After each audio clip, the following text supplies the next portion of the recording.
Parlons-en un peu du cadre. Comment vous faites ce cadre pour garder à la fois de la proximité avec les gens sans que ce soit trop? Par exemple, tout à l'heure, avant qu'on démarre le film, il y a une personne qui a appelé Jacques pour lui partager son angoisse, un besoin d'aide. Il y a quelques mois, quand j'étais venu te voir, il y avait un autre patient qui t'avait appelé, qui te tutoyait d'ailleurs. Salut Jacques, j'ai besoin de te parler. Comment vous définissez tous les deux votre cadre d'intervention, à la fois en restant professionnel, avec la distance du tout-bib, et en même temps, cette douceur, cette gentillesse, cette possibilité d'être proche des gens. C'est dans notre nature. Nous sommes profondément bons. C'est comme ça. Voilà, Ça s'explique pas. on n'est plus rien, on est tombé dans la marmite. Et Voilà. j'ai vu qu'il y avait, je ne sais pas trop qui, proposait des cours d'empathie. Ouais. Je crois que les cours d'empathie, c'est un truc, c'est un paradoxe en soi. Ça, est-ce qu'on peut donner des cours d'empathie? Est-ce qu'on peut apprendre aux gens à devenir méchants, par exemple? Ça doit arriver, mais bon, je ne sais pas si c'est possible. J'ai une autre réponse parce que on ne sait pas. Faut reconnaître. Faut être. C'est par nos silences. C'est poser le bon silence au bon moment. C'est dire laisser une place à la réflexion à l'autre et ne pas avoir la réponse. Comme Jacques, j'ai entendu au téléphone, le type, il parlait, il ne disait rien. Puis à un moment, quand on a sa voix baissée ou des trucs, il a pu dire quelques mots et après, on a repris.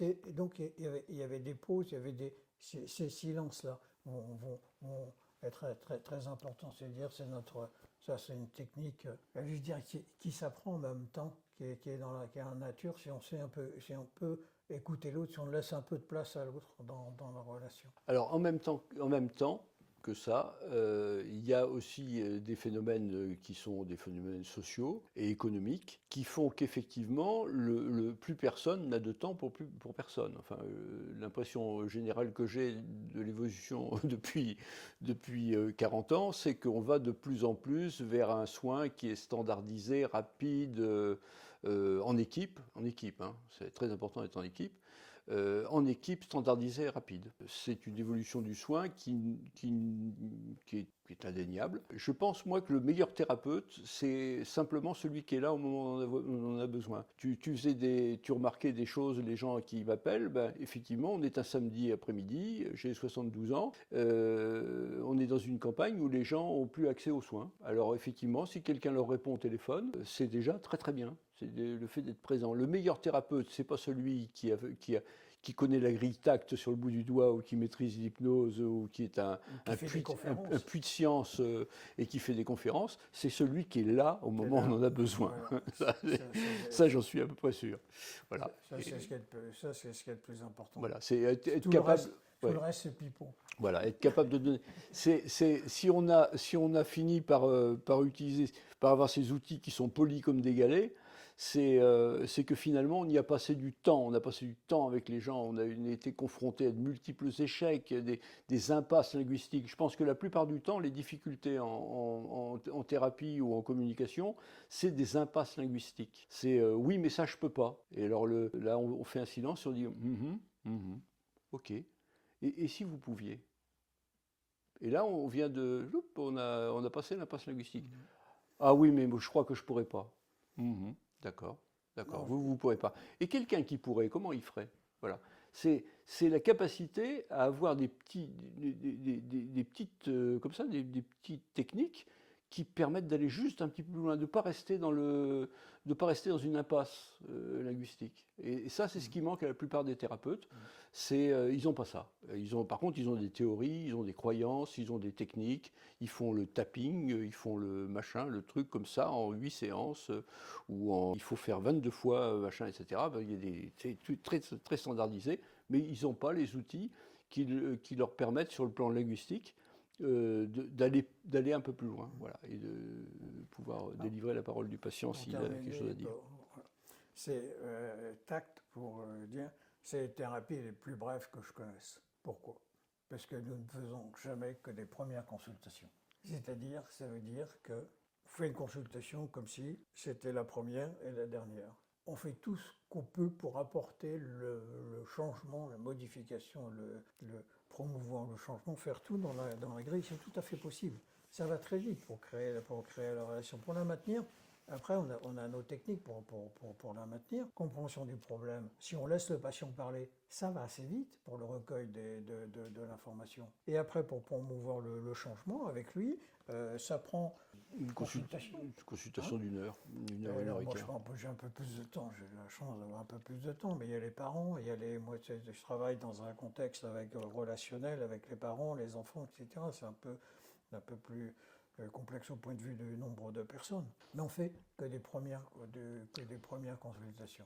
Autant de fois la personne va venir, si elle vient plusieurs fois, autant de fois il faut raisonner en première consultation. C'est-à-dire quand la personne vient, c'est pas parce que la dernière fois on a eu un bon feeling, ça s'est bien passé, j'ai trouvé sympa, je pense qu'il est content d'être venu, et donc nous allons continuer le travail. Non, il n'y a pas de continuation du travail, la personne vient, à nouveau il faut observer, observer, observer, synchroniser, reformuler, il faut recueillir l'information qui étrangement n'est peut-être pas forcément la même que la fois d'avant, c'est-à-dire que la plainte est peut-être d'une nature différente, et il faut à nouveau dérouler l'ensemble de la grille. Et c'est chaque fois une première consultation. Elle est vécue comme étant la première et la dernière à chaque fois, c'est-à-dire que, comme dit Jacques, je dois mettre tout en place à cette consultation pour que le problème soit réglé là, ici, maintenant. Et si ce n'est pas le cas, eh ben, il y aura une autre première consultation. Voilà.